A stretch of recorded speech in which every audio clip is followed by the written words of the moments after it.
नमस्कार दोस्तों, art visual art में आप सभी का एक बार फिर से स्वागत है। आज हम बात करेंगे ज्योमेट्रिकल ड्राइंग के अंतर्गत वृत्त यानी कि सर्कल से संबंधित कुछ शॉर्ट क्वेश्चनों के बारे में। तो आइए देखते हैं हमारी आज की वीडियो का। हमारा पहला क्वेश्चन है, स्पर्श रेखा किसे कहते हैं।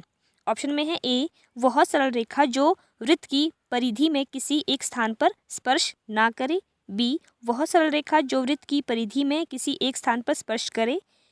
सी, जो परिधि के किसी भी भाग को काटे। या डी, चाप के दोनों सिरे को मिलाने वाली रेखा को स्पर्श रेखा कहते हैं। तो इसका जो सही आंसर है, आपको पता है कि स्पर्श मतलब कि जो कि स्पर्श नहीं कि छुएं। तो वह सरल रेखा जो वृत्त की परिधि में किसी भी भाग को स्पर्श करे, मतलब उसको छुएं, तो उसे हम कहते हैं स्पर्श रेखा। तो B is the right answer. Next आगे बढ़ते हैं सेकंड क्वेश्चन पे, जीवा किसे कहते हैं। तो जीवा किसे कहते हैं। ऑप्शन में है ए, वह गोल रेखा जो केंद्र से समान दूरी पे गोलाई में हो। बी, वृत्त का वह भाग जो चाप और जीवा से घिरा हो। सी, जो रेखा केंद्र से गुजरती हुई जाए उसे। या डी, चाप के सिरों को मिलाने वाली रेखा को जीवा कहते हैं। तो इसका जो सही आंसर है कि जो मैंने आपको पिछली वीडियो में भी हमने जो है इसके बारे में बात की थी कि जो आपकी जीवा होती है वो होती है कि चाप, जो आपकी चाप होती है, चाप के दोनों सिरों को मिलाने वाली रेखा को हम जीवा कहते हैं। और ये आपको पता है कि ये हाफ सर्कल यानी कि अर्धवृत्त से छोटी होती है। और ये चाप एक छोटी सी, मतलब उनके सिर को अगर आपस में मिला दे तो उसे हम जीवा कहते हैं। तो D is the right answer. Next आगे बढ़ते हैं 164 पे, कि वृत्त के अर्धभाग को क्या कहते हैं। तो वृत्त के अर्धभाग को क्या कहते हैं। ऑप्शन में है वृत्तखंड, अर्धवृत्त, जीवा या व्यास। तो ये तो सभी को पता होगा कि वृत्त के अर्धभाग को, मतलब आधे भाग को कहा जाता है अर्धवृत्त। तो B is the right answer. Next है 164, कि वृत्त का वह भाग जो चाप और जीवा से घिरा हो उसे क्या कहते हैं। अब यहाँ पे बात कर रहे हैं कि चाप और जीवा। तो ये क्वेश्चन भी हमने लास्ट वीडियो में देखा था, उसी से संबंधित था। तो उसे हम कहते हैं कि ऑप्शन में है ए, अर्धवृत्त, अर्धव्यास, व्यास या अवधा। तो वृत्त का वह भाग जो चाप और जीवा से घिरा हो उसे हम कहते हैं अवधा। तो इस तरह से ऑप्शन नंबर डी हमारा सही आंसर हो जाएगा। नेक्स्ट आगे बढ़ते हैं 165 क्वेश्चन पे, कि वृत्त की परिधि के आधे भाग को कहा जाता है। यहाँ पे भी है कि अब यहाँ पे बात कर रहे हैं, पहले था आपका कि वृत्त के आधे भाग को, लेकिन हम यहाँ पे बात कर रहे हैं कि वृत्त की परिधि का ध्यान रखना है आपने कि परिधि पूछा गया है आपको।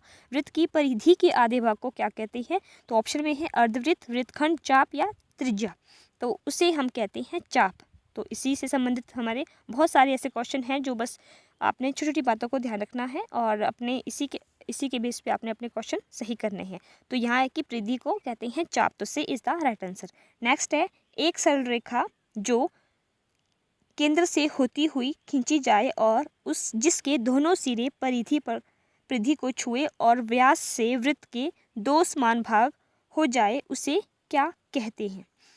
तो सबसे पहले अपने प्रश्न को जो है ध्यान से पढ़ लेना है कि एक सरल रेखा जो केंद्र से होती हुई, जो आपका सेंटर बिंदु है वहाँ से होती हुई खींची जाए और जिसके दोनों सिरे परिधि को छुएं, मतलब वो जहाँ से स्टार्ट हो रही है वहाँ से होते हुए, केंद्र से होते हुए वो दूसरी तरफ जो आपका सर्कल है उसकी परिधि को टच कर रही है। और व्यास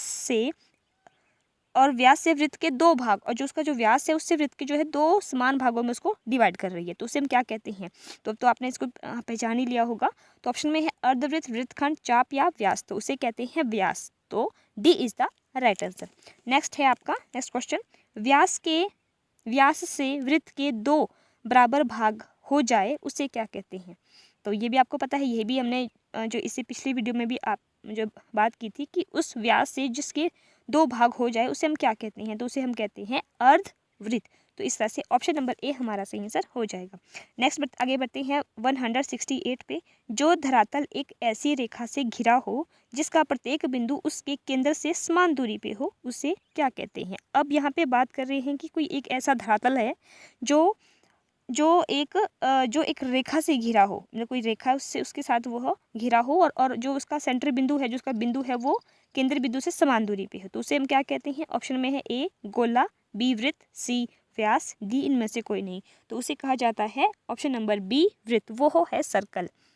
तो B is the right answer. Next आगे बढ़ते हैं 169 क्वेश्चन पे, कि वह सरल रेखा जो वृत्त से छूती हुई खींची जाए और अर्धव्यास पर समकोण को बनाए, उसे हम क्या कहेंगे? तो ऑप्शन में है वृत्तखंड, त्रिज्या, स्पर्श रेखा या व्यास। तो उसे हम कहते हैं स्पर्श रेखा, मतलब कि एक ऐसी सरल रेखा जो वृत्त को छूती हुई, कि वृत्त को वो टच करती हुई जाए और अर्धव्यास पर समकोण अंदर की तरफ या कहीं पे भी आप जो है सर्कल के किसी भी पॉइंट से, किसी भी परिधि से आप कोई अंदर की तरफ, सेंटर की तरफ अगर हम एक समकोण बनाते हैं या एक रेखा खींचते हैं तो उसे हम कहते हैं स्पर्श रेखा। तो C is the right answer. Next आगे बढ़ते हैं और आज की वीडियो का हमारा लास्ट क्वेश्चन है 170 कि वृत्त के मध्य बिंदु को कहा जाता है। तो ये तो बहुत सिंपल सा क्वेश्चन है कि वृत्त के मध्य बिंदु को कहते हैं केंद्र। तो B is the right answer. तो फ्रेंड्स, ये थी मेरी आज की वीडियो। तो अब हम मिलते हैं अपनी नेक्स्ट वीडियो में। तब तक के लिए आप सभी का बहुत बहुत धन्यवाद।